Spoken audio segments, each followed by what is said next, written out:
vous, intellectuels d'Afrique.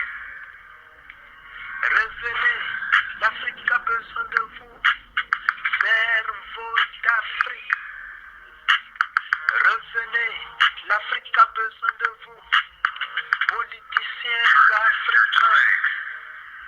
Revenez, l'Afrique a besoin de vous. Talents africains. Revenez, l'Afrique a besoin de vous. Musiciens africains. L'Afrique a besoin de vous pour son développement. L'Afrique a besoin de vous pour son avancement. L'Afrique a besoin de vous pour qu'elle soit là, le numéro uno de toute la planète Terre. Revenez, l'Afrique a besoin de vous. Revenez. Revenez. L'Afrique a besoin de vous. L'Afrique agonise. Revenez pour aider l'Afrique. Revenez pour soigner l'Afrique. Revenez pour que l'Afrique soit en bonne santé. Revenez, intellectuels africains. Revenez, médecins africains. Revenez, l'Afrique a besoin de vous.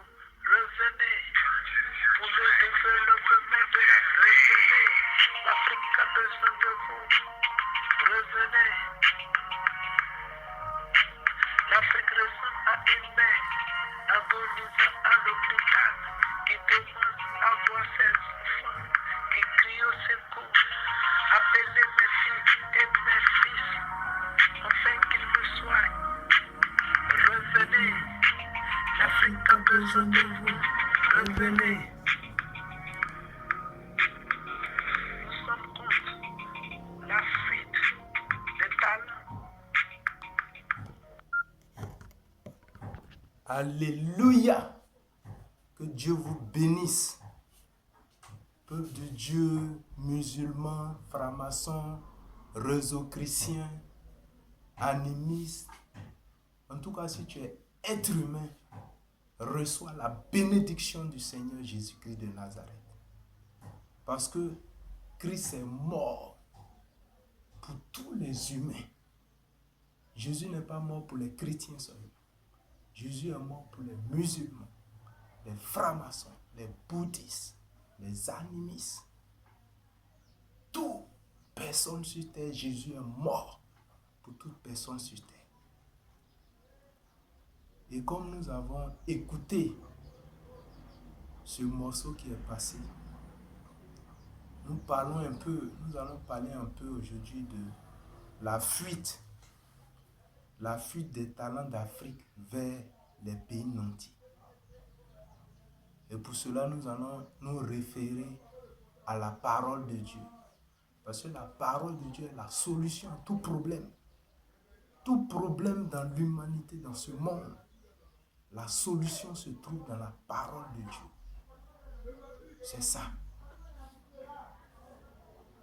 Nous avons été créés, ce monde a été créé par la parole de Dieu. Donc nous ne pouvons pas bannir quoi que ce soit. Bannir la parole de Dieu de quoi que ce soit. L'actualité du monde, tout, la solution. Tout ce qui se passe dans ce monde, la solution, c'est la parole de Dieu.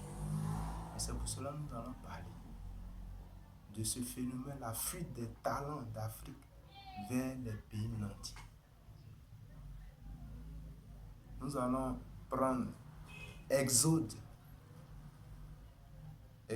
le chapitre 2 et nous allons lire pour comprendre un peu quelque chose. La Bible dit ceci dans Exode le chapitre 2 à partir du verset 1. Un homme de la maison de Lévi avait pris pour femme une fille de Lévi. Cette femme devint enceinte et enfanta un fils. Cette femme devint enceinte et enfanta un fils. Enfanta un fils. Elle vit qu'il était beau et elle le cacha pendant 3 mois. Ne pouvant plus le cacher, elle prit une caisse de jonc qu'elle enduisit de bitume et de poix. Elle y mit l'enfant et le déposa parmi les roseaux sur le bord du fleuve. La sœur de l'enfant se tint à quelque distance pour savoir ce qui lui arriverait. La fille de Pharaon descendit au fleuve pour se baigner, et ses compagnes se promenaient le long du fleuve. Elle aperçut la caisse au milieu des roseaux et elle envoya sa servante pour la prendre. Elle l'ouvrit et vit l'enfant. C'était un petit garçon qui pleurait. Elle eut pitié et elle dit, c'est un enfant des Hébreux. Alors la sœur de l'enfant dit à la fille de Pharaon, veux-tu que j'aille te chercher une nourrice parmi les femmes des Hébreux pour allaiter cet enfant? Va, lui répondit la fille de Pharaon, et la jeune fille alla chercher la mère de l'enfant. La fille de Pharaon lui dit, emporte cet enfant et allaite-le, moi. Je te donnerai ton salaire. La femme prit l'enfant et l'allaita. Quand il eut grandi, elle l'amena à la fille de Pharaon, et il fut pour elle comme un fils. Elle lui donna le nom de Moïse, car dit-elle, je l'ai retiré des eaux. Verset 11. En ce temps-là, Moïse, devenu grand, se rendit vers ses frères et fut témoin de leurs pénibles travaux. Il vit un Égyptien qui frappait un Hébreu d'entre ses frères. Nous allons nous arrêter là. Que la parole de Dieu soit bénie. Bien-aimés, la Bible nous parle ici de Moïse. Moïse est né dans une époque en Égypte où les gens massacraient les enfants de 0 à 2 ans. Les gens massacraient les nouveau-nés. Et c'est Pharaon qui a donné cet ordre. Parce que Pharaon voyait le peuple d'Israël en Égypte. Pharaon voyait que ce peuple devenait de plus en plus nombreux et puissant. Et par peur, il a voulu exterminer ce peuple.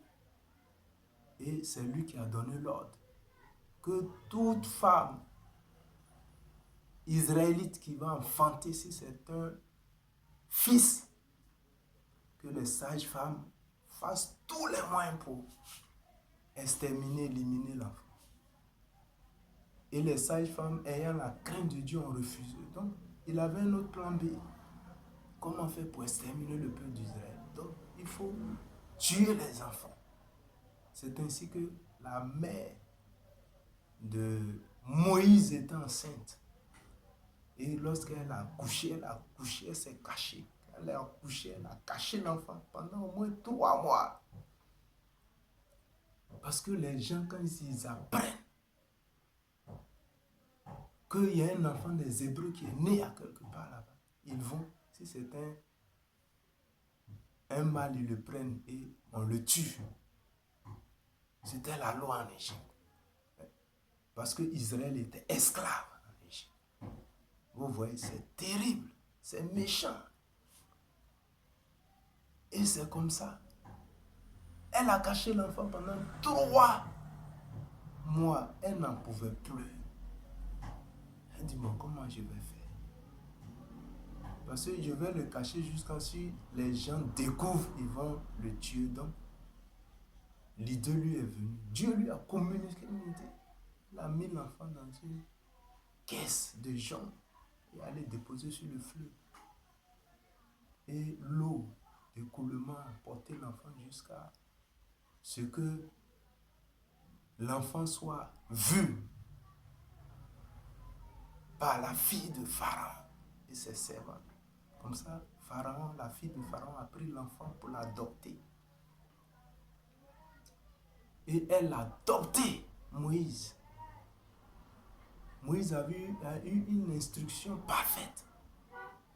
La sagesse, il avait la sagesse, il avait tout. Elle a mis tout ce qu'il fallait pour le développement d'un enfant. Tout ce qu'il fallait pour qu'un enfant s'épanouisse. Elle a tout mis à la disposition de Moïse.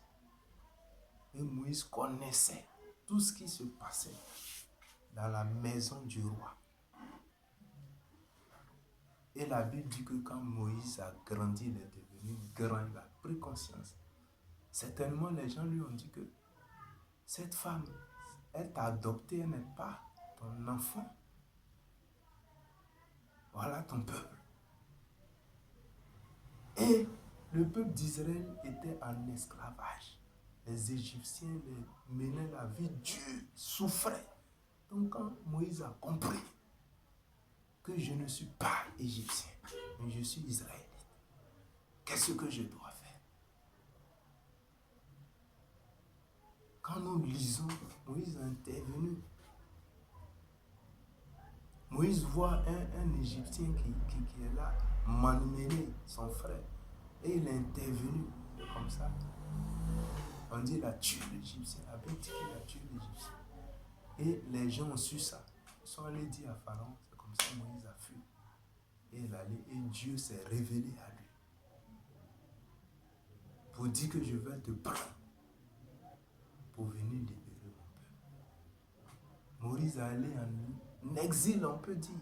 Et là-bas, Dieu se révèle à Moïse pour dire, je t'ai choisi pour libérer mon peuple qui est esclave en Égypte.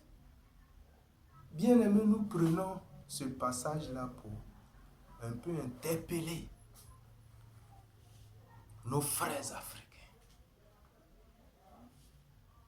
Oui, nous avons constaté qu'aujourd'hui, beaucoup d'Africains partent se chercher. Oui, c'est normal, c'est bien. On va se chercher. On va pour avoir de l'argent. Mais n'oublions pas, là où nous sommes quittés, c'est ça. N'oublions pas nos origines. Dans cette quête d'argent, beaucoup vont et ils ne reviennent plus. Or, l'Afrique a besoin d'eux. L'Afrique a besoin d'eux. Ces connaissances qu'ils ont acquis là-bas, qu'ils viennent avec ces connaissances pour aider l'Afrique, pour aider leurs frères africains. C'est un message d'encouragement à revenir sur ses bases, à revenir à ses origines bien-aimées.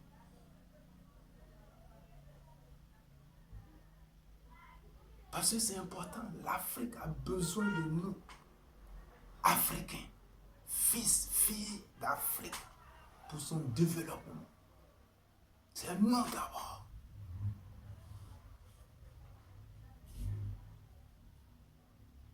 La race noire. Ce message n'est pas une question de choses, comment je vais dire, discrimination, ceci, cela, non. Nous aimons les gens de la race blanche, nous aimons les gens de la race rouge, nous aimons les gens de la race jaune. Mais soyons fiers d'appartenir à la race noire. Soyons fiers d'appartenir, d'être des fils et filles d'Afrique. Parce que ce ne sont pas les autres qui vont venir. Oui, ils peuvent venir nous aider, mais c'est nous d'abord. Nous, Africains. Donc l'Afrique a besoin de tous ses enfants, ses fils. Quand nous prenons le domaine, il y a beaucoup d'intellectuels africains qui sont partis. Aujourd'hui, ils sont là-bas. Par contre, il y a d'autres qui viennent qui viennent et puis apporter plus à l'Afrique. C'est bien. C'est bien. Mais quand nous allons et que nous restons là-bas, pendant ce temps, l'Afrique a besoin de nous. Bien-aimés, voyons l'exemple de Moïse. Moïse a été adopté dans la cour royale. Il avait tout. On dit manger tout, il était à l'aise, Moïse était à l'aise.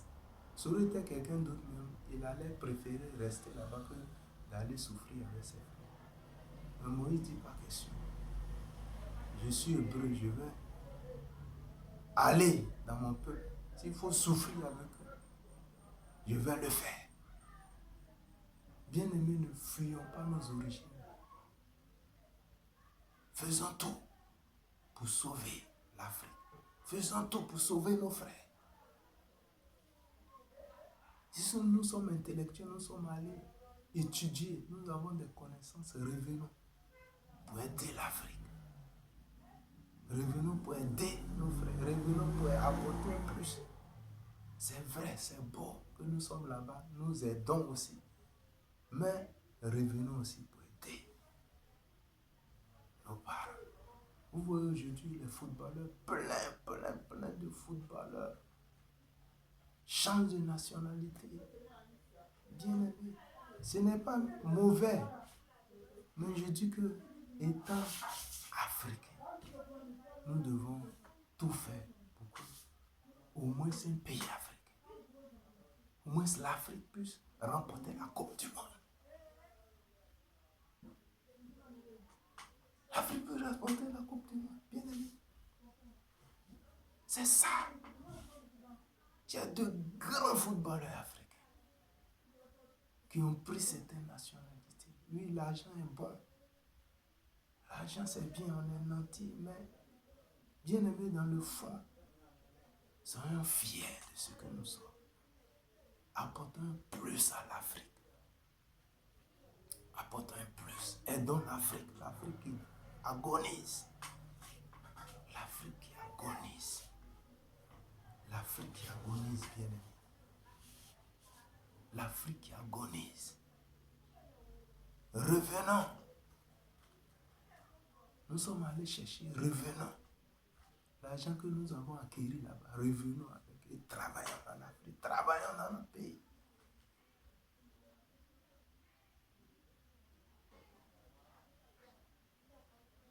Bien aimé, c'est un message que Dieu veut adresser aux Africains. Revenons, soyons fiers de ce que Dieu ne fait jamais d'erreur. Sachez ça.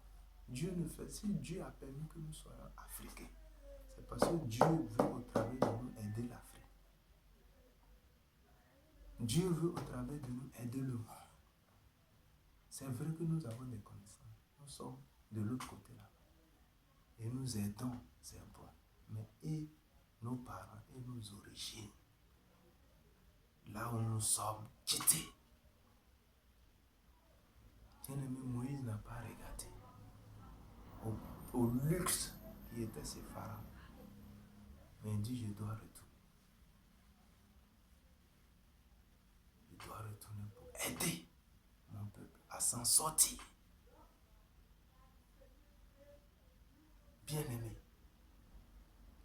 si tu entends ce message,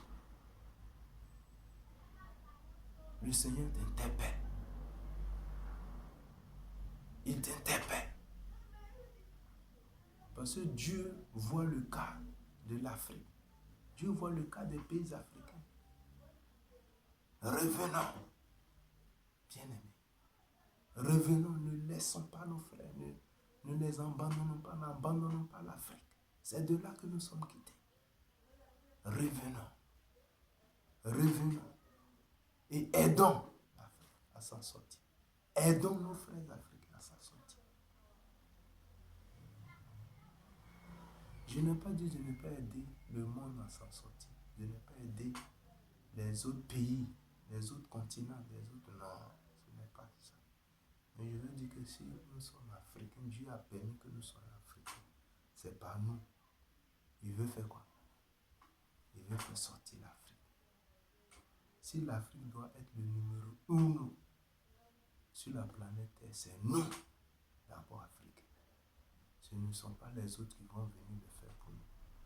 Si l'Afrique doit remporter la Coupe du Monde, c'est nous d'abord africains. Nous devons voir cela. Nous devons voir cela bien. Et faire comme Moïse. Et faire comme Moïse. Bien aimé, quand nous lisons dans la Bible l'histoire d'Esther, Mardochée a dit quoi, Esther?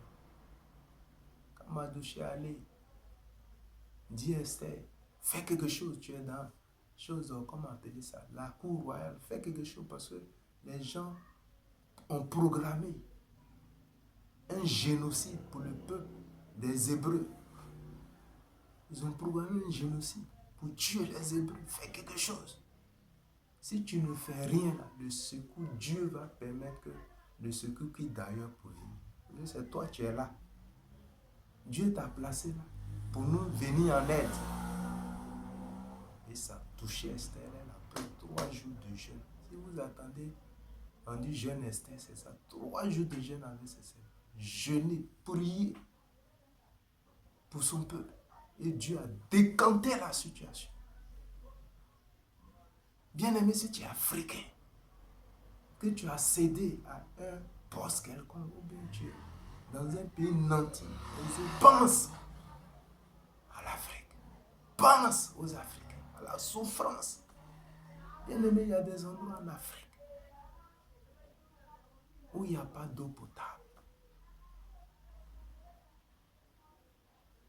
Dans ce 21e siècle, il y a encore des endroits désenclavés où les gens souffrent. Tu peux apporter un plus. Jésus nous aime. Jésus t'aime.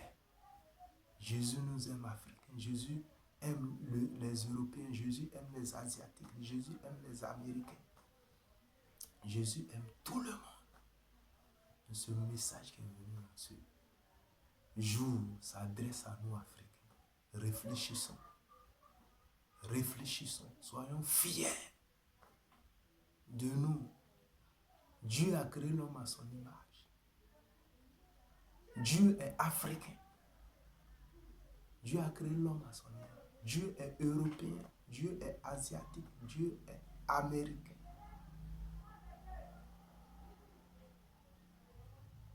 Soyons fiers d'être africains.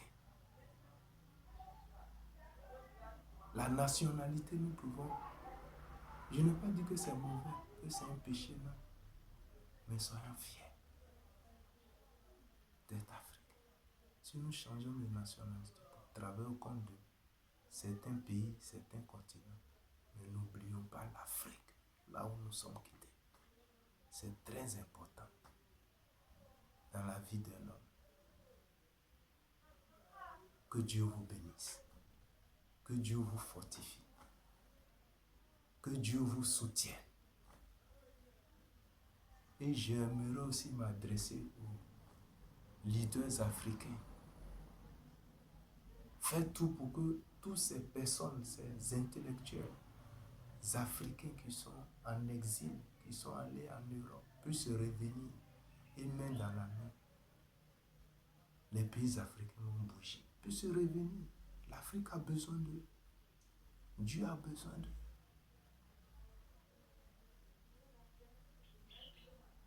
Que Dieu bénisse l'Afrique. Que Dieu bénisse le monde. Que Dieu bénisse, qu'il fortifie, qu'il soutienne tous nos frères qui sont dans le monde partout à aller se chercher. Que Dieu leur donne cette pensée de revenir et d'aider la mère patrie, d'aider l'Afrique. Que Dieu vous soutienne en bonheur. Amen.